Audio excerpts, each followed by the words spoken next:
Hello friends, welcome to Sneha's cooking diary. இன்றைக்கி நம்ம சேனலில் ஒரு நியூ ரெசிபி தான் பார்க்க போகிறோம்.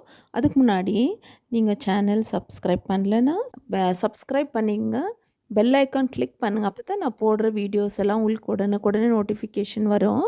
இன்றைக்கி நம்ம என்ன பார்க்க போகிறோன்னா, மட்டன் தண்ணி குழம்பு தான் பார்க்க போகிறோம். இது வரைக்கும் நீங்கள் மட்டன் தண்ணி குழம்பு இந்த மெத்தடில் செஞ்சு சாப்பிட்லாம், ட்ரை பண்ணி பாருங்கள். ரொம்பவே நல்லாயிருக்கு ஃப்ரெண்ட்ஸ். இந்த குழம்பு ரொம்ப சிம்பிளு, ரொம்ப டெலிஷியஸாக இருக்கும். இன்றைக்கி நான் குக்கரில் தான் செய்கிறேன். எதுக்காகனா, பீசஸ் ரொம்ப பெருசாக இருக்குது, போனெல்லாம் ரொம்ப பெருசாக இருக்குது. அந்த போன் கட் பண்ண முடியல. அதனால் நான் குக்கரில் செய்கிறேன். உங்களுக்கு ஸ்மால் ஸ்மால் பீசஸாக இருந்தால் நீங்கள் நார்மலாக குழம்பு நம்ம எப்படி கண்டெய்னரில் செய்வோமோ அதே மாதிரி செஞ்சுக்குங்க. இதுக்கு ஒரு குக்கரில் நான் ஆயில் ஊற்றிட்டு ஹோல் ஸ்பைசஸ் போட்டு பிரிஞ்சி இலை, பட்டை, கிராம்பு, ஏலக்காய் போட்டு ஃப்ரை பண்ணிவிட்டு, ஒரு 2 பிக் ஆனியன் லாங்காக கட் பண்ணி போட்டு ஆனியன் சாஃப்ட் ஆனதுமே ஜிஞ்சர் கார்லிக் பேஸ்ட் போடுங்க. Ginger garlic paste raw smell போனதும் பச்சை மிளகா, இப்போ நம்ம எடுத்து வச்சுருக்க மசாலாஸ் எல்லாம் ஆட் பண்ணிக்கலாம். மிளகாய்த்தூள், மஞ்சள் தூள், தனியாத்தூள், ஹோம்மேட் கரம் மசாலா. ஓகே, இப்போ கொஞ்சம் கை நிறைய புதினா, கொத்தமல்லி இலைகள் கட் பண்ணி போட்டுக்கோங்க. கறி லீவ்ஸை ஆட் பண்ணிக்கோங்க. இதெல்லாமே இந்த மசாலா ஆனியனோடு சேர்த்து நல்லா வதங்கட்டும். நல்லா மிக்ஸ் பண்ணி விடுங்க. இந்த வதங்கி இந்த மசாலாவில் இருக்கிற ரா ஸ்மெல்லாம் போனதுமே கட் பண்ணி வச்சுருக்கு 4 டொமேட்டோ ஆட் பண்ணிக்கிங்க. இப்போது உப்பு போட்டுக்குங்க. இப்போ டொமேட்டோ நம்மளுக்கு சீக்கிரமாகவே ஸ்மாஷ் ஆகிடும். எப்பவுமே நான் சொல்கிறது தான், உப்பு காரம் மட்டும் நம்ம டேஸ்ட்டுக்கு தகுந்த மாதிரி நீங்கள் டேஸ்ட் பார்த்துட்டு போட்டுங்க. இப்போ நான் கல் உப்பு போட்டிருக்கேன். ஓகே, இப்போ பாருங்கள் போன் எவ்வளோ பெருசாக இருக்குது. அதனால தான் நான் குக்கரில் வைக்கிறேன். இப்போது மட்டன் ஆட் பண்ணிக்கலாம். மட்டன் ஆட் பண்ணிவிட்டு இந்த மசாலாலே நம்ம மட்டனை நல்லா வதக்கலாம். நான் எடுத்து வச்சுருக்கிறது ஒரு 800 கிராம் அளவு மட்டன் இருக்கும். இந்த மட்டன் நல்லா இந்த மசாலாவில் நீங்கள் மிக்ஸ் பண்ணிக்கோங்க. நம்ம எல்லாமே ஆட் பண்ணிகிட்டு இருக்கிறோம்.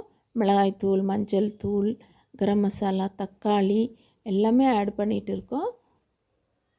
ஓகே, இப்போ இது நல்லா இந்த மசாலாவில் நல்லா வதங்கணும். ஏன்னா மட்டனில் தண்ணி இருந்தால் அந்த தண்ணி கூட விடும். ஸோ அந்த தண்ணி எல்லாம் இருந்துச்சுன்னா அதெல்லாம் ட்ரை ஆகிற வரைக்கும் வதக்குங்க. நிறைய டைம் மட்டனில் நிறைய தண்ணி விடும். ஸோ அந்த தண்ணியோடு நீங்கள் இன்னும் கொஞ்சம் தண்ணி ஊற்றக்கூடாது. அதை ட்ரை ஆகிற வரைக்கும் நீங்கள் வெயிட் பண்ணணும்.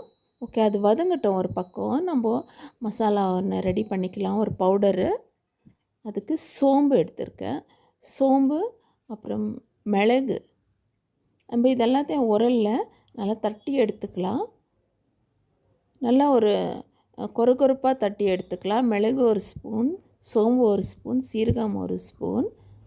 இதை உரலில் போட்டு நல்லா தட்டிக்கிங்க.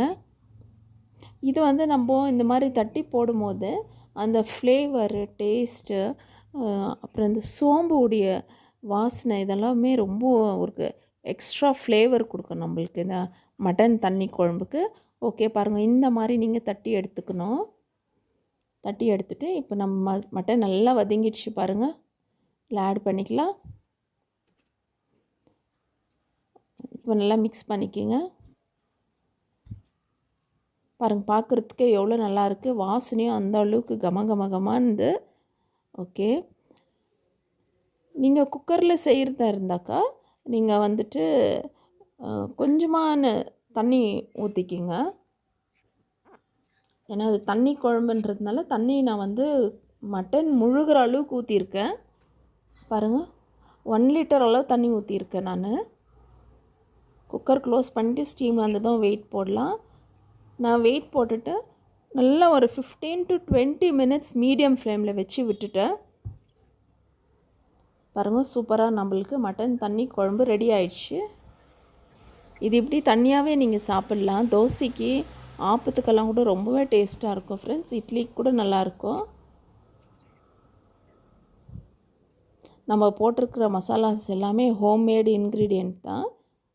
சில்லி பவுடர் கூட பாருங்கள், நல்லா கலரு. ஓகே ஃப்ரெண்ட்ஸ், செய்து சாப்பிட்டு எப்படி இருந்துச்சுன்னு கமெண்ட்ஸில் தெரியப்படுத்துங்க. தேங்க்ஸ் ஃபார் வாட்சிங்.